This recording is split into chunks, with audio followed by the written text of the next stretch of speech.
Operation లేకుండా మోకాళ్లు మరియు నడుము నొప్పులకు అత్యాధునిక చికిత్స డాక్టర్ భావన హర్వాణి గారి ఆధ్వర్యంలో ఆర్ఎఫ్ఏ మరియు ప్లాస్మా పద్ధతిలో చిన్న ఇంజెక్షన్ తో పరిష్కారం. Hospitals road number 12 Banjara hills. 5 రాష్ట్రాల ఎన్నికల తర్వాత కేంద్రం పెట్రోల్ ధరలు పెంచే అవకాశం ఉండడంతో తెలంగాణలో మరోసారి పెట్రోల్ కొరత ఏర్పడింది. వనపర్తి జిల్లాలో కూడా పెట్రోల్ కొరత వాహనదారులను తీవ్ర ఇబ్బంది పెడుతోంది. జిల్లాలో మొత్తం 12 పెట్రోల్ బంకులు ఉండగా 4 పెట్రోల్ బంకుల్లో మాత్రమే స్టాక్ ఉంది. అయితే దాంతో ఆ బంకుల ముందు వాహనదారులు బారులు తీరారు. ఇక మిగతా 8 బంకుల్లో నో స్టాక్ ఉండడంతో వాహనదారులు చాలా ఇబ్బందులు పడుతున్నారు. పెట్రోల్ కొరతపై కూడా సామాజిక మాధ్యమాలలో వస్తుండడంతో వాహనదారులు క్యూ కడుతున్నారు. ఆత్మకూరు మండలంలోని భారత్ పెట్రోల్ బంక్ వద్ద తెల్లవారుజామున 3 గంటల నుంచే బారులు తీరారు. పంటల కోత సమయం కావడంతో వరి కోత మిషన్లు, ట్రాక్టర్లు, ఇతర వాహనాలలో కూడా డీజిల్ కోసం క్యాన్లతో పెద్ద క్యూ లైన్ కట్టారు. సో రైట్, ఇక ఇది విషయానికి సంబంధించి మరిన్ని డీటెయిల్స్ మా ప్రతినిధి నరేష్ ఫోన్ ఇన్ వారు అందిస్తారు. రైట్ నరేష్, చెప్పండి. సో పెట్రోల్ బంక్ దగ్గర అసలు ప్రెజెంట్ సిచ్యువేషన్ ఏంటి?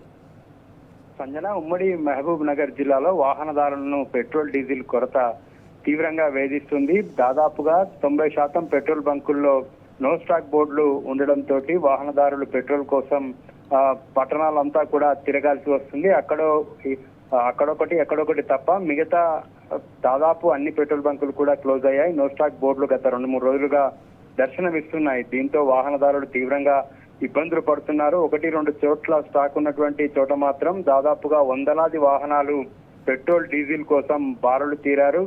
అర్ధరాత్రి నుంచే పెట్రోల్ బంకుల వద్ద క్యూ లైన్లు మనకు కనిపిస్తున్నాయి. ఓవైపు ఉమ్మడి జిల్లా వ్యాప్తంగా కూడా వరి కోతలు ప్రారంభమయ్యాయి.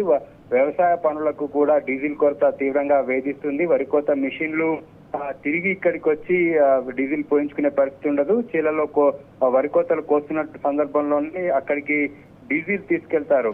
20 లీటర్లు 30 లీటర్ల క్యాన్లు తీసుకొచ్చి వరి కోత మిషన్లకు సంబంధించి డీజిల్ ని తీసుకెళ్తూ ఉన్నారు. దీంతో పెద్ద ఎత్తున వాహనాల రద్దీ ఎక్కువగా కనిపిస్తూ ఉంది మనకు. ఓవైపు అధికారులు కొరత లేదని చెప్తున్నప్పటికీ కూడా 90% బంకులు ఇప్పటికే నో స్టాక్ బోర్డులు పెట్టాయి. చమురు సంస్థలు ఈ పంపిణీని పెట్రోల్ డీజిల్ పంపిణీకి సంబంధించి క్రమబద్ధీకరణ చేస్తున్నటువంటి సందర్భంలో ఈ విధమైనటువంటి కొరత ఏర్పడిందని బంక్ యజమానులు చెప్తూ ఉన్నారు. మరొక 2-3 రోజుల పాటు కూడా ఇదే పరిస్థితి ఉండేటటువంటి అవకాశం ఉంది. కొన్ని చోట్ల క్యూ లైన్లు తప్పడంతో వాహనదారులు గొడవ పడుతున్నటువంటి సందర్భం ఉంది. మరికొన్ని చోట్ల పోలీసులు కాపలా పెట్టి క్యూ లైన్లను మెయింటైన్ చేస్తూ పంపిణీ చేయాల్సినటువంటి పరిస్థితులు నెలకొన్నాయి.